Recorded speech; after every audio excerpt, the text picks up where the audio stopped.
There are 20 resilient, forgotten herbs that grow in the poorest soils and harshest sunlight, yet hold the key to slowing down aging and reclaiming your energy. You've likely walked past them 100 times without realizing their true purpose. If you want to bridge the gap between ancient remedies and modern longevity science, here is what you need to know.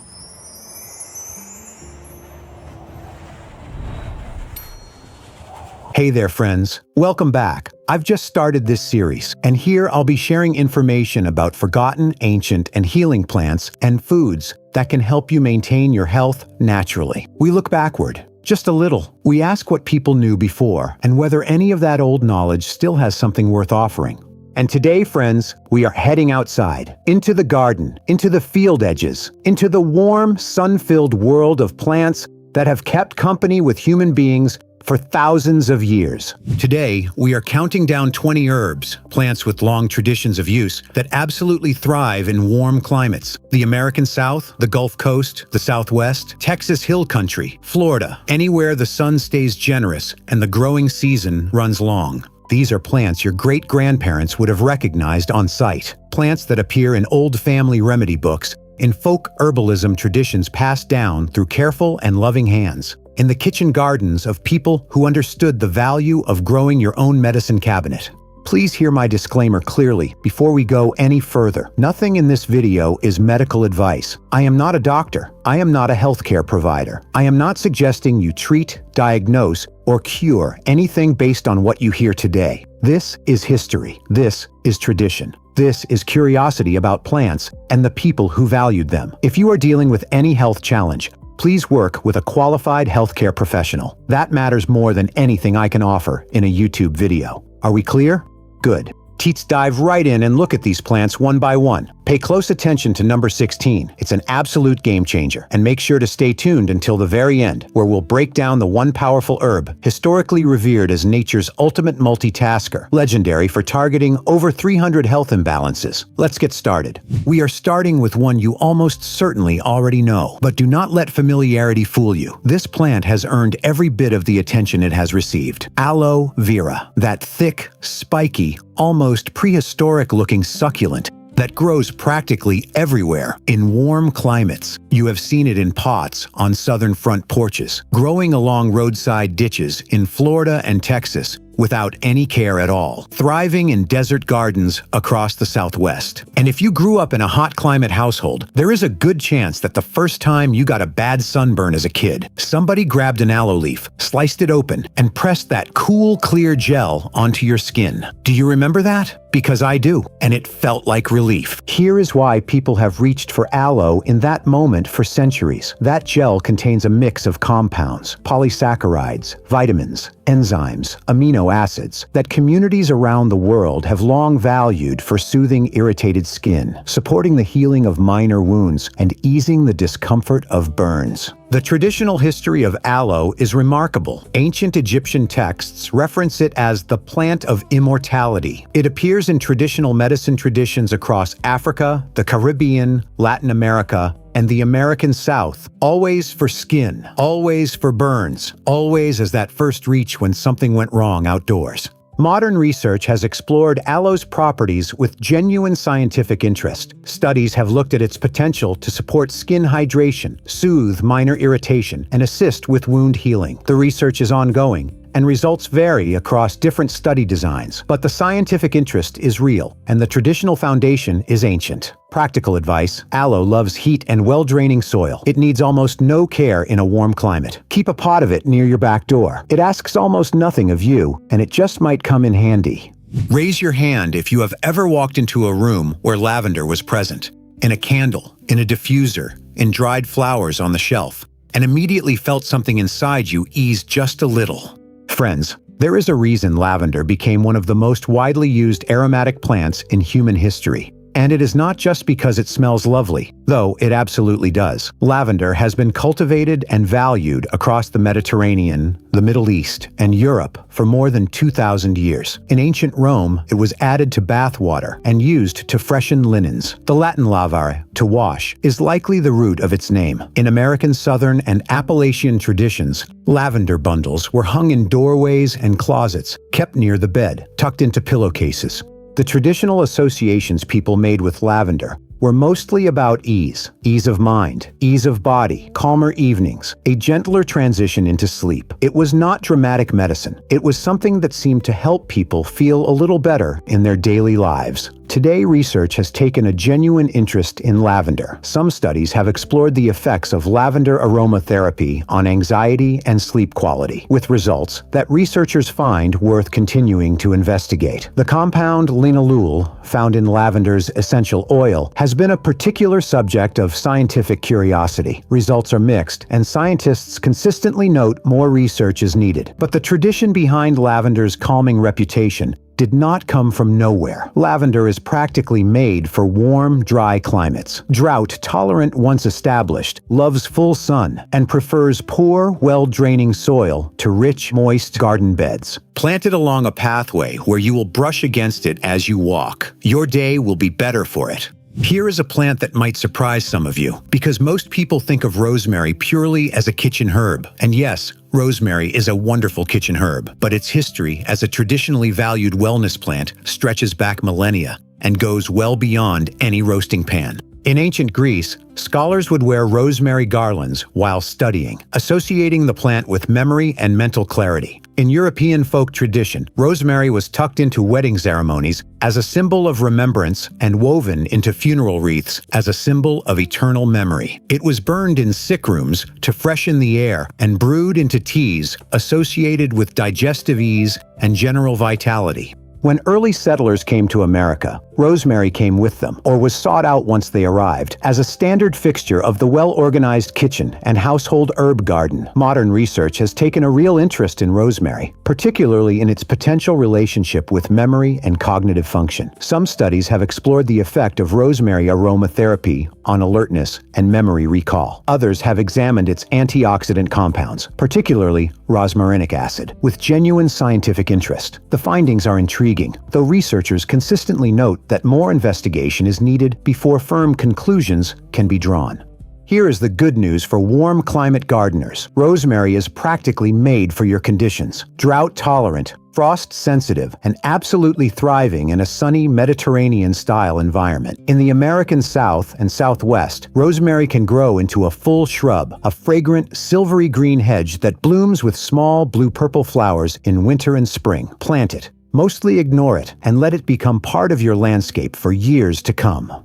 Friends, I want to tell you about a plant that does not get nearly enough credit: lemon balm. If you have never grown it, you may not know the name, but the moment you crush a leaf between your fingers and catch that bright, clean lemon mint scent, you will never forget it. It is one of the most genuinely pleasant herb garden experiences there is. Lemon balm is a member of the mint family, which means it grows vigorously and asks almost nothing in return. In warm climates, it will fill a pot or garden corner with cheerful, soft-textured, apple-green leaves throughout the growing season. Its traditional history goes back to ancient Greece and Rome. The word melissa comes from the Greek word for honeybee, as bees are powerfully drawn to this plant, and it was traditionally grown near hives for exactly that reason. In the European monastic herbal tradition, lemon balm was one of the most important plants in monastery gardens, used for centuries in teas for nervousness, troubled sleep, and upset stomachs. In American colonial gardens, lemon balm was a common fixture, one of those practical herbs that crossed the Atlantic with early settlers who had relied on it in the old country and were not about to leave it behind. Today, researchers have explored lemon balm with interest, particularly for its potential effects on mood and stress. Some studies suggest that lemon balm preparations may have calming effects for some individuals, and research has explored its possible influence on sleep quality. Results have been mixed, and individual responses vary considerably. Plant lemon balm and let it grow. A cup of tea made with fresh leaves on a warm afternoon. When you need a moment of quiet, that is something genuinely worth knowing how to do.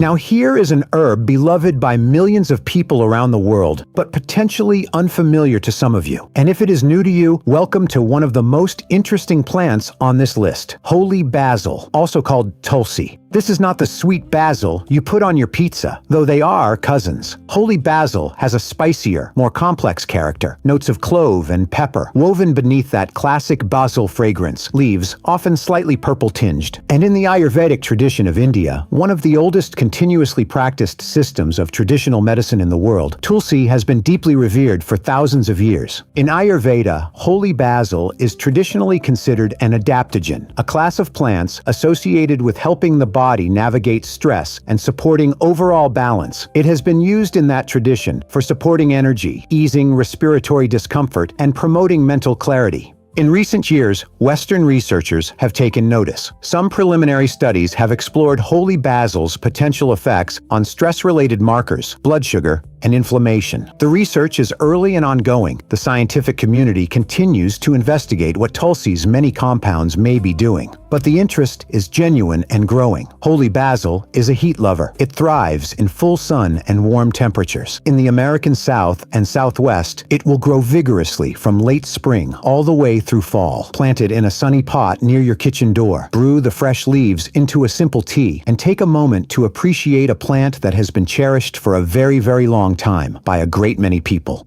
Friends, let us talk about a flower. Specifically, one of the most cheerful-looking plants you will ever grow, and one with a traditional reputation for skincare that spans centuries of documented human experience. Calendula, sometimes called pot marigold, though it is not a true marigold. Those warm, sunny blooms, orange and amber and deep gold, have been valued in European folk tradition and formal herbalism since at least the 11th century. That is a long run for any plant. Calendula's traditional home has always been skincare. It was used in poultices and salves for irritated, chapped, or troubled skin. In European monastic medicine, it was one of the standard plants kept for healing and skin comfort. In American folk tradition, calendula-infused salves were made at home and kept in family medicine chests, an inexpensive preparation any family could make themselves from plants growing right in the yard. Today, calendula appears in a wide range of commercial skincare products,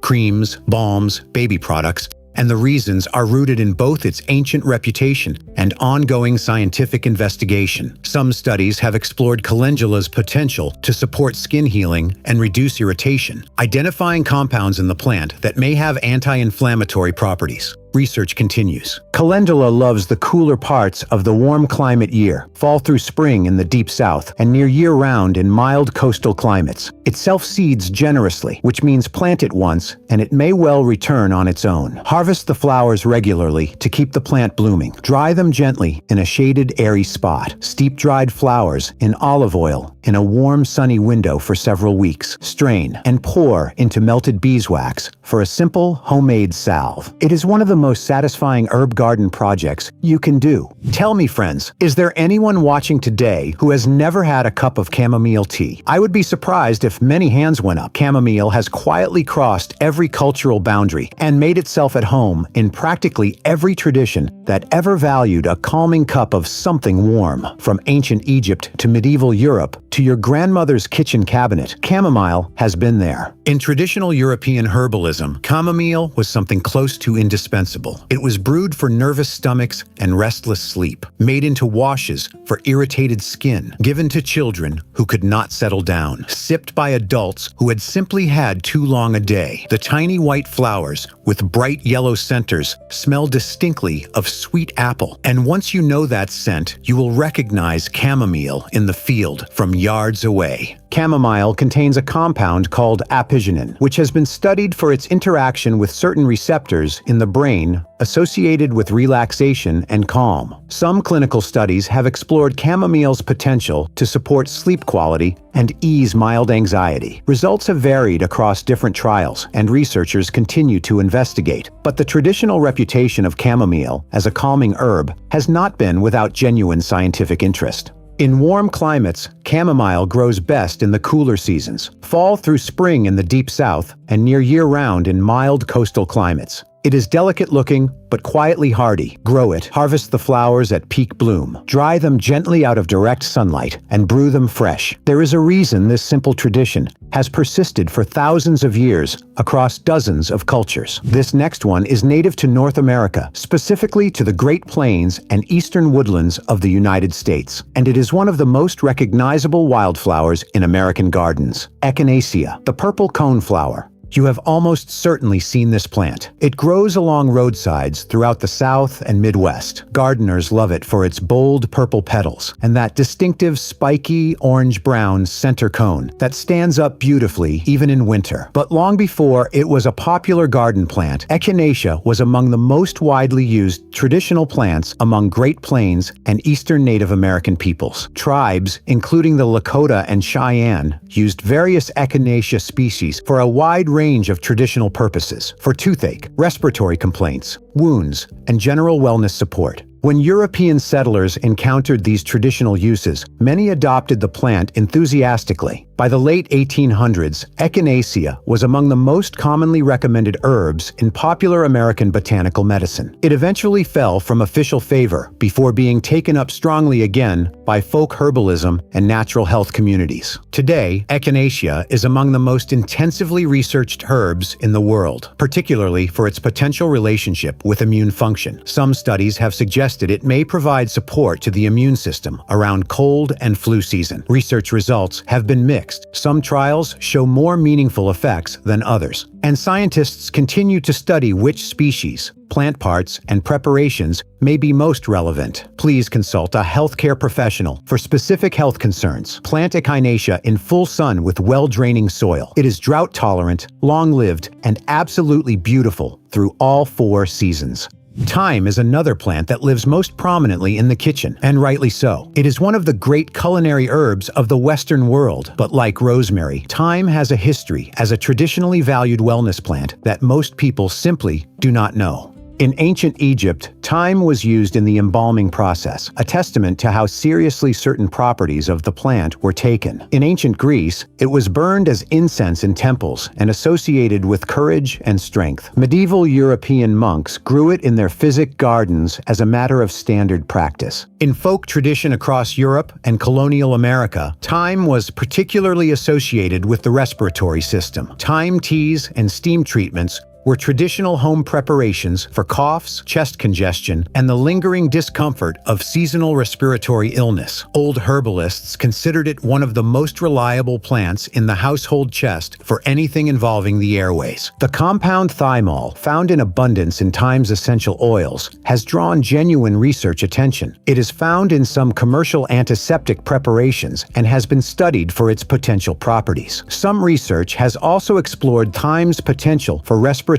comfort. Specifically, results vary and research continues. Thyme absolutely loves warm, dry conditions. It hates wet roots and thrives in full sun. Give it well-draining soil, minimal water, and full sun exposure. Plant it at the edge of a garden bed. Let it spill over a stone wall or tuck it into sunny paving stones. It barely needs watering once established, and every time you brush past it, you catch that unmistakable warm, savory scent. Here is a plant whose Latin name comes from the word for wisdom, salvia, from salvare, meaning to be well, to be whole. Sage has been considered a plant of significance across human cultures for a very long time. The Romans considered it sacred. In the European monastic herbal tradition, it was one of the most carefully tended plants in the physicky garden. In Native American traditions across the continent, various species of sage have long been central to spiritual and ceremonial practices for purposes of cleansing and prayer. In the folk herbal tradition of Europe and colonial America, culinary sage, the soft, fuzzy-leaved plant most of us know from Thanksgiving stuffing, was brewed into teas for sore throats, used as a gargle for mouth irritation, and associated with digestive ease and general warmth during the colder months. Today, culinary sage is being explored with real scientific interest. Some research has investigated its potential relationship with memory and concentration, and a few small studies have suggested results worth pursuing further. Research has also looked at sage's significant antioxidant compounds, including rosmarinic acid. As with most herbs, more rigorous and larger-scale study is needed before firm conclusions can be drawn. In warm, dry climates like the American Southwest, sage is practically a native, heat-tolerant, drought-tolerant, and beautiful with its soft, silvery green foliage and purple flower spikes in spring. In humid southern climates, give it excellent drainage and good air circulation. Grow culinary sage. Use it generously in your cooking. Make a simple sage tea with a small handful of fresh or dried leaves steeped in hot water. It is a plant that rewards you on multiple levels.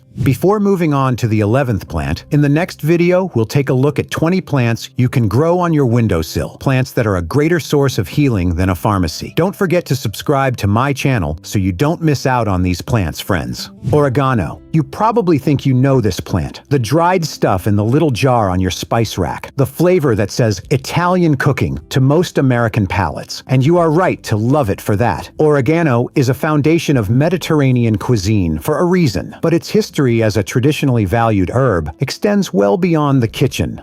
In ancient Greece and Rome, oregano was used for digestive complaints, skin irritations, and respiratory discomfort. Hippocrates, often called the father of Western medicine, reportedly used it in his practice. In folk traditions throughout the Mediterranean basin and across the Americas, oregano teas and infused preparations have been passed down as household remedies for generations. Researchers have taken interest in oregano's compounds, especially carvacrol and thymol, exploring their potential antimicrobial properties. Some laboratory studies have found these compounds scientifically interesting. It is important to note, though, that laboratory findings and real-world clinical outcomes do not always translate directly, and more research is needed to understand oregano's full potential in human health contexts. What is not in question is oregano's love of warm, dry conditions. Give it full sun, average to poor soil, and minimal water, and it will reward you generously. It spreads steadily, so give it room. Harvest it regularly through the growing season, snipping stems back to keep it compact and productive. Hang cuttings upside down to dry in a warm, airy spot, and you will have your own excellent dried oregano for the kitchen all winter long.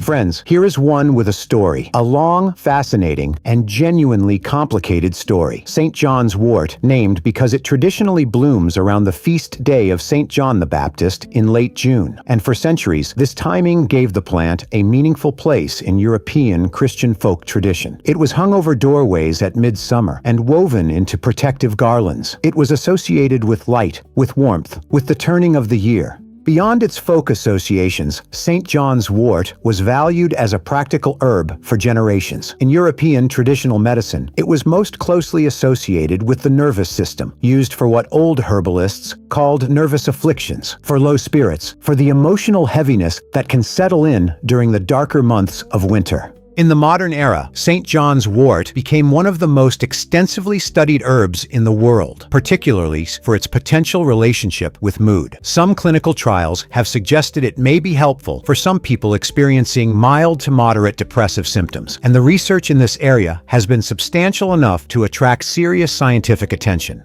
However, and this is genuinely important to state clearly, St. John's wort has real documented interactions with certain prescription medications, including blood thinners, birth control pills, antiretroviral medications, and some antidepressants. This is one herb where talking with your doctor before use is not just a polite suggestion. It is important for your safety. Please take that seriously. In warm climates, St. John's wort grows readily in sunny, disturbed ground. Hold a leaf up to the light. Those tiny translucent dots that give the plant its Latin name, perforatum, are visible to the naked eye. Fascinating plant. But do have that conversation with your doctor first. It is late evening. You are tired. Your body is tired anyway, but your mind is still running, going through tomorrow's list, replaying something from earlier in the day, just not quite settling down and letting the day go. If you live in the American South, there is a plant that has been growing along your fence lines and woodland edges for a very long time that traditional herbalists have associated with exactly that kind of restless evening. Passion flower, Passiflora incarnata, sometimes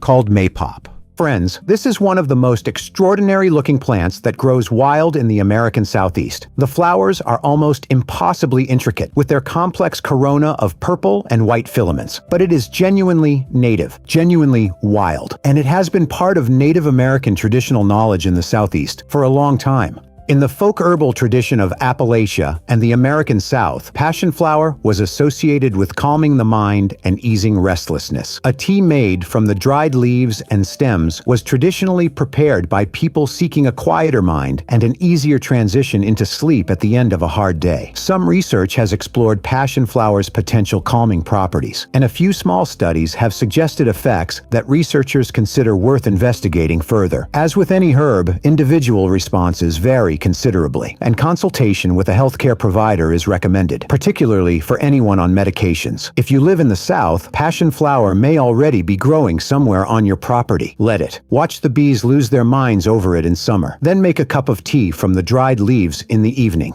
Now here is one that has had quite a moment in recent years, and I think there are real reasons for that. Elderberry, the American elder Sambucus canadensis, and its European relative Sambucus nigra, shrubs or small trees that grow at forest edges and creek banks throughout much of the eastern United States, blooming with flat clusters of tiny white flowers in early summer, then hanging heavy with deep purple-black berries in late summer and fall. Elder has been part of human traditional knowledge for a remarkably long time. In European folk tradition, the elder tree was treated with particular respect. In American folk tradition, elderberry syrup and elderberry preparations were common household staples in autumn, traditionally associated with supporting the body through the respiratory illness season. The berries are rich in vitamins and compounds that researchers have found genuinely interesting. Some preliminary studies have explored elderberry's potential relationship with immune function and viral replication. Research is ongoing, and results vary across different study designs. One important practical note: raw elderberries must always be cooked before consumption. Raw berries can cause significant digestive upset. Always cook them first. The traditional preparation is simple and satisfying. A syrup made from cooked strained berries with a little honey and warming spices like ginger and cinnamon. The kind of thing generations of American families made in their own kitchens on autumn afternoons when the harvest was in. Elder grows well in warm climates with consistent moisture. Plant it where it has room to spread and be patient through the first few years. After that, it rewards you generously. Here is a plant with a name rooted in ancient legend. The Latin name Achillea comes from the Greek hero Achilles, who, according to classical tradition, used this plant to care for the wounds of his soldiers on the battlefield. Whether that is literally true,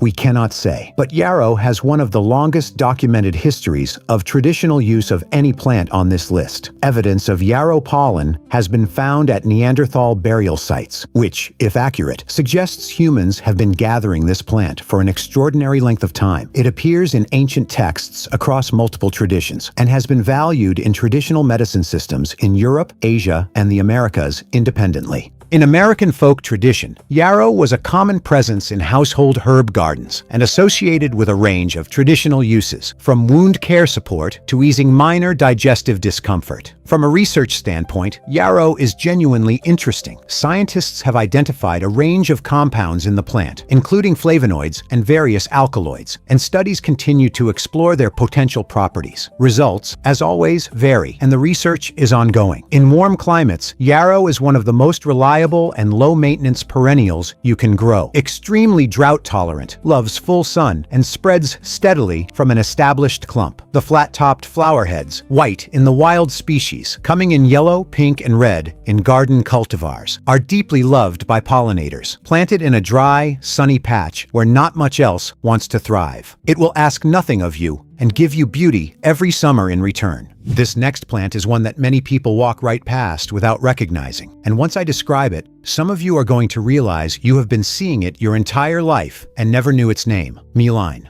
Verbascum thapsus. You know that tall plant that shows up along roadsides and in disturbed ground throughout the American South and Southeast? The one with the enormous, thick, silver-green leaves that feels so soft and fuzzy, it is almost like flannel. That sends up a dramatic spike in its second year, sometimes 6 feet tall or more, covered in small yellow flowers. That is mullein, and it has been valued in traditional herbalism for a very long time across multiple cultures. In European and American folk tradition, mullein was most strongly associated with the lungs and respiratory system. The leaves were dried and brewed into teas. The flowers were infused in olive oil for earache support, a preparation found independently in folk traditions across multiple cultures, which is always worth noting. Native American peoples made extensive use of mullein as well, in various traditional wellness contexts. Research on mullein has examined its compounds, and some studies have looked at its potential soothing properties. The clinical evidence remains limited, and more rigorous research would be needed before conclusions could be drawn. What I find most compelling about mullein is that it is absolutely free. It shows up where it wants to, in old fields, in gravel, at the edges of disturbed ground. You cannot force it, you just learn to recognize it, and once you do, you will notice it everywhere you go. Now let's take a look at the scent everyone knows: peppermint. When you smell peppermint gum or peppermint toothpaste, you immediately feel a sense of freshness. As you can see, because we use peppermint so often in our daily lives, we might not even think of it as a plant. But peppermint is actually a real runaway plant. If you're thinking of planting it in your garden, take it from me. Definitely plant it in a pot. Otherwise, in just a few months, the whole garden will be overrun with peppermint. And don't say I didn't warn you. Traditional uses for peppermint have centered most prominently on digestion. Across European and American folk traditions, peppermint tea was the reliable after-meal remedy for stomach discomfort, bloating, and indigestion, kept in household herb collections right alongside chamomile and lemon balm. Research on peppermint has been substantial by the standards of herbal medicine. The compound menthol, responsible for its distinctive cooling sensation, has been widely studied. Some research has explored peppermint oil preparations for digestive comfort, particularly regarding certain gastrointestinal symptoms, with results that researchers consider worthy of continued investigation. Peppermint has also been studied for nausea and tension headache relief, with mixed but sometimes encouraging results. As always, please consult a healthcare professional for persistent symptoms. Grow peppermint in a large pot, in a warm, partly shaded spot. Harvest it regularly. Make a simple tea with a generous handful of fresh leaves in hot water, and understand why people have been drinking this for centuries. A plant I believe could see a significant rise in popularity in the US in recent years: turmeric. This orange-colored root has been an indispensable part of South Asian cuisine and traditional medicine for thousands of years. Turmeric is a tropical plant. It is a close relative of ginger and has similar broad, lush leaves and fleshy underground rhizomes. It grows beautifully outdoors in warm, humid climates like the Florida coast and the Gulf Coast. In other warm regions, it can be grown in pots. In Ayurvedic medicine and in traditional Chinese medicine, turmeric has been used for centuries as a warming herb associated with digestive health, joint comfort, and overall vitality. In South Asian households, golden milk, turmeric stirred into warm milk with honey and warming spices, has been a traditional home preparation for generations. The compound curcumin, which gives turmeric its spectacular color, has become one of the most intensively studied phytochemicals in modern nutritional science. Hundreds of research papers have explored its potential anti-inflammatory and antioxidant properties. The research landscape is genuinely active, though scientists also consistently note that curcumin's bioavailability can be limited on its own, and that many studies have been in laboratory or animal settings rather than large-scale human trials. The work continues. One traditional combination worth knowing: turmeric with black pepper. Piperine in black pepper may enhance curcumin absorption. A pairing traditional cuisines arrived at long before modern research caught up. Add turmeric to curries, soups, warm drinks, and smoothies. Is there anyone watching today who has not at some point in their life been handed ginger ale or ginger candies when their stomach was upset? Ginger has been the traditional go-to stomach remedy across practically every culture that has had access to it. In ancient China and India, it was foundational to traditional medicine systems. In medieval Europe, it was one of the most valuable spices in the world, valued not just for its bold, warming flavor, but for the digestive support it was believed to provide. In American homes, ginger tea and ginger preparations have been traditional remedies for nausea for as long as there has been an American tradition to speak of. Morning sickness, motion sickness, post-meal discomfort. Ginger has been the first reach across generations.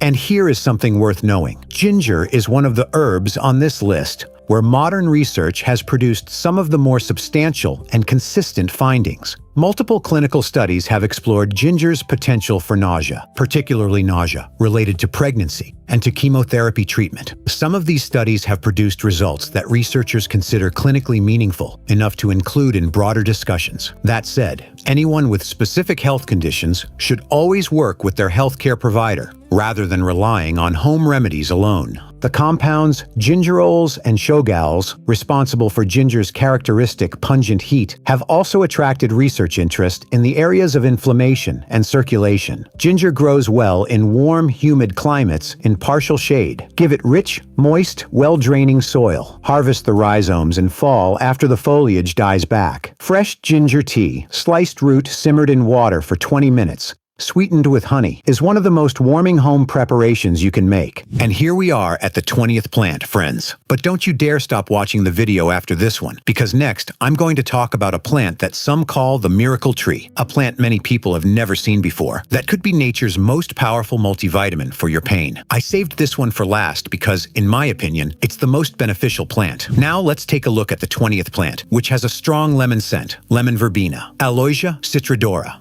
If you have never grown this plant or encountered it, let me try to describe what you have been missing. Imagine the cleanest, brightest, most intensely lemon scent you have ever experienced. More lemon than lemon itself, cleaner, crisper. The scent is extraordinary. It comes from the long, slightly rough-textured, lance-shaped leaves of a shrubby plant that in warm climates can grow 6 feet tall or more. Lemon verbena is native to Argentina and Chile, and it made its way to Europe with Spanish explorers in the late 1700s, where it was immediately embraced as a garden and aromatic herb. In France, it became beloved in perfumery and cuisine. In the Americas, it settled well in warm regions: the American South, coastal California, the Southwest, Florida. In folk tradition, lemon verbena has been associated most consistently with digestion and relaxation. Teas made from the fresh or dried leaves have been used traditionally for stomach ease, for nervous tension, and as a simple, uplifting cup at the end of a long day. The scent alone has a genuinely mood-lifting quality that is difficult to fully explain to someone who has not experienced it. Some research has explored lemon verbena's potential antioxidant properties and its possible effects on oxidative stress. Preliminary studies have looked at it in the context of physical recovery and joint comfort. As with everything we have discussed today, the research is early and more investigation is needed.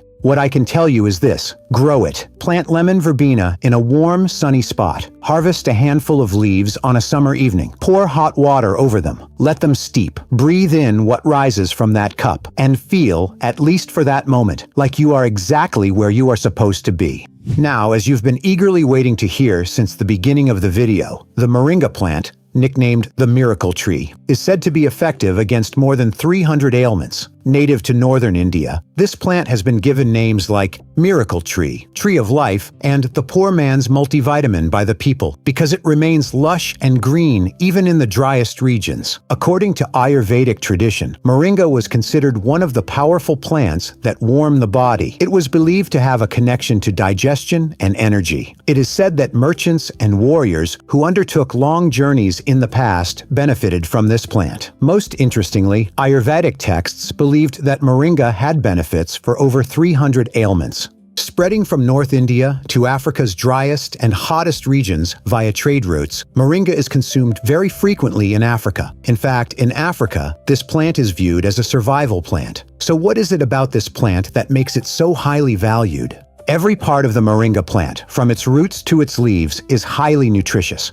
Its small, oval-shaped leaves are the most nutrient-dense part. If you dry them and grind them into a powder, the nutrient concentration increases even further. For those unfamiliar with the concept of concentration, it refers to the process where vitamins, minerals, and proteins become concentrated in a single area as the water or fiber content in a food decreases. In other words, by drying the leaves, we remove the water from them and directly benefit from the nutrients inside. Moringa is one of the few plants that contains all 9 essential amino acids our bodies cannot produce on their own. Its leaves are rich in iron and vitamins A, E, and K, making it one of the most nutrient-dense plants in the world. Just small amounts of Moringa powder can provide a significant boost of vitamins, minerals, and antioxidants. However, excessive consumption may cause side effects such as nausea, diarrhea, or digestive discomfort, especially when taken in large amounts as a supplement. If you have any medical conditions or take medications, consult your doctor before using it. If you found this plant beneficial, you can support the video by leaving a like.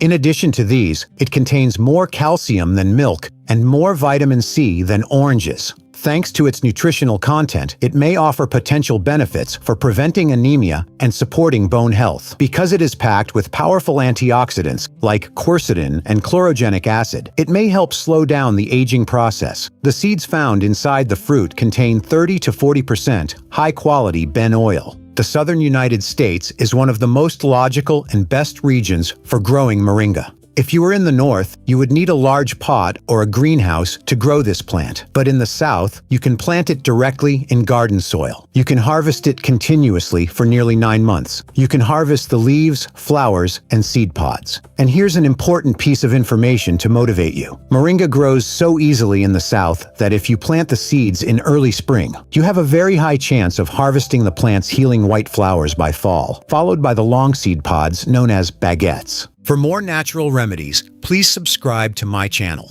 In my next video, I'll talk about 20 medicinal plants that will help you create your own little pharmacy right on your windowsill. Stay healthy.